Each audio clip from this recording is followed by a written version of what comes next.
여러분 안녕하십니까? 정성찬TV를 사랑해주고 계시는 대한민국 국민 여러분, 해외 동포 여러분 반갑습니다. 그리고 후원해주시는 많은 분들께 진심으로 감사드리며 광고를 봐주시는 분께도 감사드립니다. 좋아요, 구독, 알림을 가열차게 눌러주시길 바라면서 오늘 태영호 공사의 소식을 가열차게 전해드리겠습니다. 태영호 공사 드디어 시동을 걸었습니다. 태영호 공사가 새로운 대북단체를 만들어서 지금 전 세계를 다니고 있으며, 이 새로운 대북단체 남북 함께 시민연대를 만들어서 추후에 김정은 정권에 대한 변화, 나아가서 이 북한 정권의 교체는 북한 주민들이 할 수 있다, 북한 주민들에게 맡겨야 된다, 그러면 그 방법론을 이제는 달리해야 된다라는 그 이야기를 드디어 우리 태영호 공사가 전 세계를 다니면서 어떤 이야기를 하고 있는지 여러분들에게 태영호 공사의 부릉부릉 시동건 이야기를 해드리겠습니다. 자, 미국의 소리 방송이 밝힌 겁니다. 10월 30일 미국의 소리 방송은 새 대북단체를 설립한 태영호 전 공사가 미국으로 방미를 해서 북한 변화를 위한 국제사회 지원에 호소했다고 밝혔습니다. 최근 새 단체를 설립한 태영호 전 영국 주재 북한 공사가 미국 등 여러 나라를 방문해 북한 주민들의 변화에 영향을 갖도록 국제사회가 지원해달라고 호소했습니다. 미국의 소리 방송은 태 전 공사는 워싱턴 행사 뒤에, 이 워싱턴 행사가 비공개였습니다. 이 비공개 행사도 알려드리겠습니다. 후에 비공개 행사 뒤에 미국의 소리 방송에 북한 당국의 금강산 남측 시설 철거 통보는 중국인 관광객 유치로 막힌 돈줄에 숨통을 트려는 의도로 풀이했으며, 태공사는 최근 민간단체인 남북 함께 시민연대를 설립한 뒤 노르웨이와 일본, 호주, 타이완, 미국 등 외국을 잇따라 방문해 북한의 변화를 위한 국제사회의 지원을 강력하게 호소하고 있다고 미국의 소리 방송이 전했습니다. 태공사는 지난주 뉴욕과 워싱턴에서 연 비공개 강연에서 정권 교체와 같은 외세의 직접 개입을 통한 변화가 아닌 북한 주민들 스스로 정권을 바꿀 수 있는 역량 강화를 돕는 노력이 필요하다고 강조했습니다. 새로운 걸 이야기한 겁니다. 새로운 걸. 외세를 통한 정권 교체가 아니라 북한 주민들 스스로의 정권 교체. 뭡니까? 폭동이란 이야기지. 폭동을 일으킬 수 있는 내부 역량을 키워가자라고 이야기를 하는 겁니다. 자, 태영호 공사의 이 새로운 대북단체 남북 함께 시민연대는 태영호 공사의 남북 동행 포럼에서도 소상하게 밝혔으며, 또 태영호 공사의 새 대북단체 남북 함께 시민연대는 이 전 세계의 그 자유민주주의를 수호하는 각 나라들과의 동맹을 통해 북한 국민들, 북한 주민들의 의식을 변화시켜서 그동안 북한에 대한 정권 교체를 외세와 또 혹은 이 군사적 옵션을 통해서만 하려고 하는 그 상황에서 북한 주민들 스스로가 북한 정권을 교체할 수 있도록 의식 변화를 주려면 무엇을 해야 되는지를 강력하게 주장하는 태영호 공사의 이 발언이어서 앞으로의 이 발언이 굉장히 중요하게 이제 전개가 될 겁니다. 앞서 이야기했던 제가 그 뉴욕 워싱턴에 대한 그 비공개 회의는 제가 정확하게 좀 정리해서 좀 말씀을 드리겠습니다. 왜 그러면 태영호 공사가 이야기했던 북한 주민들 스스로가 정권을 바꿀 수 있는 역량 강화를 돕는 역할이 필요하냐고 이 태영호 공사는 강조를 왜 했느냐?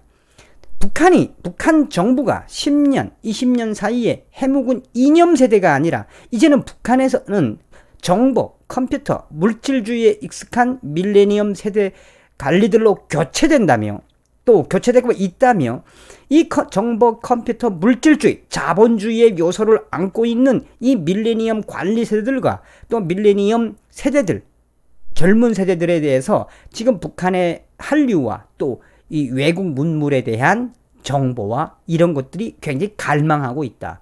그러면 어떤 부분들을 북한의 이 정권 교체를 위한 북한 주민들의 역량을 강화할 수 있는지를 태영호 공사는 소상하게 밝혔습니다.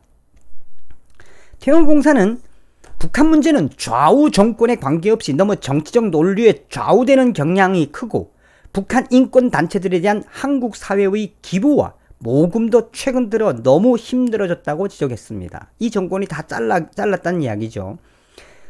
이 때문에 어느 때보다도 국제사회의 지원이 절실하다며 자신과 남북한 젊은이들이 함께 설립한 남북 함께 시민연대가 수백만 명에 달하는 북한 내 휴대폰, 손전화기 사용자들과 해외 파견 북한인들에게 외부 정보를 보낼 수 있도록 협력해 달라고 당부했습니다. 무슨 말씀인지는 아시죠? 그러니까 이제 북한에 한 400만 대에서 500만 대 정도 있는 이 핸드폰에 정보를 보낼 수 있는, 그 해외 파견 북한인들에게 외부 정보를 보낼 수 있는, 그러니까 이 문화가 굉장히 중요하다는 이야기, 또 그 문화를 전파할 수 있는 핸드폰, 스마트폰, 이것이 굉장히 중요하다는 이야기를 태영공사가 하고 있는 겁니다. 북한 정권을 맹목적으로 비난하기보다 노동신문 기사를 통해 무엇이 문제인지 객관적으로 설명하고 북한 정권이 왜 기독교를 모방해 주민들을 쇠뇌하는지, 헌법에 대한 개념이 국제사회와 어떻게 다른지 등 북한 주민들이 납득할 수 있는 정보 전달 방법이 매우 중요하다고 강조했으며, 한편 태영호공사는 워싱턴 행사 뒤 미국의 소리 방송에 김정은이 금강산 남측시설 철거를 지시하고, 이 어떤 부분들을 또 물어봤냐면, 미국의 소리 방송이 현재 김정은이가 이 금강산 시설에 대한 너절사한 시설을 철거하고 이런 거에 대해서 태영호공사는 이제 어떻게 생각하느냐라고 이제 질문을 한 부분에 대해서 태영호공사가 이제 답변을 한 거예요. 자, 우선 기본적으로 남측 시설 철거를 지시하고 남측과 대화를 거부하는 것은 무엇을 봐야 되냐? 남한과의 상황을 갈아엎겠다는 의도가 깔려 있다고 말했습니다. 문재인 정부를 믿고 미국과 대화를 했지만 트럼프 행정부의 현 기조가 바뀔 가능성이 적어 금강산 관광과 개성공단 재개도 힘들다는 판단에 따라 김정은의 이런 일방적 움직임을 보이고 있다고 강조했으며, 태영호공사는 녹취를 통해 그럴 바에는 싹 갈아엎고 다시 그걸 개발해서 중국 관광객을 끌어들여서라도 좀 벌어야겠다. 김정은이는 이렇게 작전을 세운 것 같다고 태영호공사는 미국의 소리 방송에 이야기를 밝혔습니다. 또한 이 국제사회의 제재로 돈줄이 조여지고 있는 현재 이 상황들에 대해서 김정은 입장에서는 중국 관광객 유치를 통해 숨통을 트겠다는 목적이 있다는 거라며, 태영호공사는 관광 밖에는 외화를 벌 대안이 없기 때문에 그 길로 갈 수밖에 없다는 거라고 강조했으며, 거기서 큰 돈은 나오지 않지만 그렇다고 김정은은 가만히 있을 수 없으니까 그런 식으로 관광업을 발전하겠다고 지금 하고 있는 것이며, 그래서 최근에 관광업을 올인하고 있다며, 모든 투자를 관광에 하고 이게 유엔 제재 밖에 있는 일이라며, 그래서 어려운 재정난을 해결해 보자고 김정은이의 지도부의 내적인 고통을 표현했습니다. 이 때문에 원산 갈마 금강산 관광지구와 삼지연 관광 특구 양덕 온천지구를 통해 현 20만 명으로 추산되는 중국 관광객을 최대 40만 명까지 유치하기 위해 내년 4월 완공을 목표로 총력을 기울이고 있다며, 태전공사는 김정은이 진정으로 비핵화를 하겠다면 선택할 옵션이 많겠지만 핵을 틀어진 상태에서 옵션은 현재 당장은 관광밖에 없다라고 강조를 했습니다.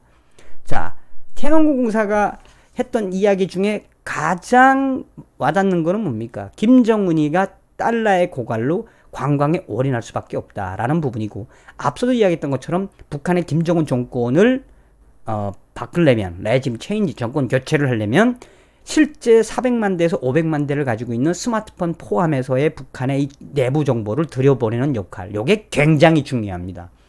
그래서 태영호공사는 이런 부분을 통해서 앞으로 북한의 이 내부 소식이 들어간다면 김정은 정권에 대한 이 반인륜적인 부분들, 나아가서는 이 북한의 잘못된, 앞에서 이야기한 것처럼 왜 기독교를 탄압을 해서 기독교의 씨를 말리고 기독교식으로 북한을 억압 통치하는지를 북한 사람들이 알게 되면 그것은 휘발유같이 불이 확 붙을 거며, 그것은 북한 인민들의 내부 폭동, 나아가서는 내부 투쟁으로 이어질 거라고, 그런 역할을 할 수 있는 태영호 공사의 새로운 대북단체인 남북함께 시민연대를 결성했으며 여기는 앞으로 이 북한의 정보를 보내고 나아가서는 북한의 민주화를 하는 싱크탱크가 되겠다라고 밝히고 있습니다. 계속해서 태영호 공사는 국제 시스템이나 민주화된 사회에서는 정부가 국민의 변화 요구와 입장을 반영한 정책을 만들지 않으면 정부가 지탱하기 힘든데 북한은 그것이 아니라 체제를 얼마나 오래 유지할 수 있는지에 따라 정부의 정책이 결정된다며 그러면 북한의 견지에서 외부의 문을 열어놓고 경제 발전시키는 것이 북한 체제를 유지하는데 이로울 것이냐 아니면 지금처럼 외부와 격리해 놓고 약간의 조그만 방도만 있으면 되는지 김정은은 체제 유지에 집중하고 있다며 지금 현재 태영호 공사가 하고 있는 이런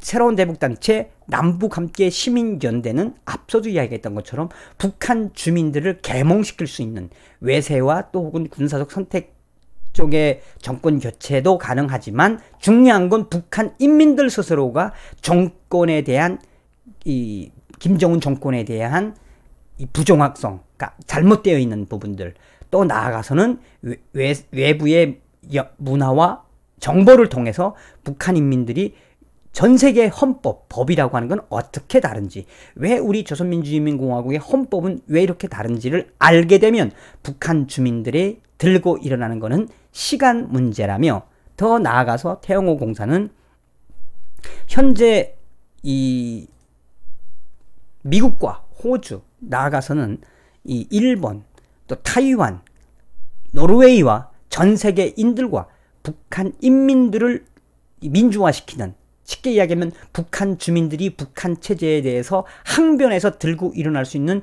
이런 운동, 새로운 대북단체 남북함께 시민연대 운동을 국제적으로 확대하겠다라고 태영호 공사는 밝혔습니다. 자, 여러분, 무엇입니까? 무엇입니까?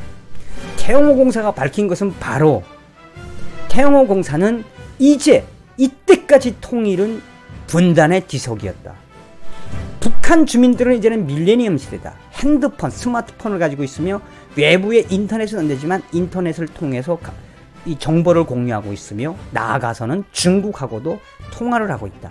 북한이 가지고 있는 400만 대에서 500만 대라고 하는 그 핸드폰에 정보를 공급하는 역할을 하겠다. 그래서 북한의 김정은 정권에 스스로 항거하는 북한 인민들의 이 봉기를 만들겠다고 태영호 공사가 이야기했습니다. 태영호 공사의 이 길에 여러분들도 함께 해주시길 바라면서 다음 시간에 뵙겠습니다. 여러분 감사합니다. 멸공.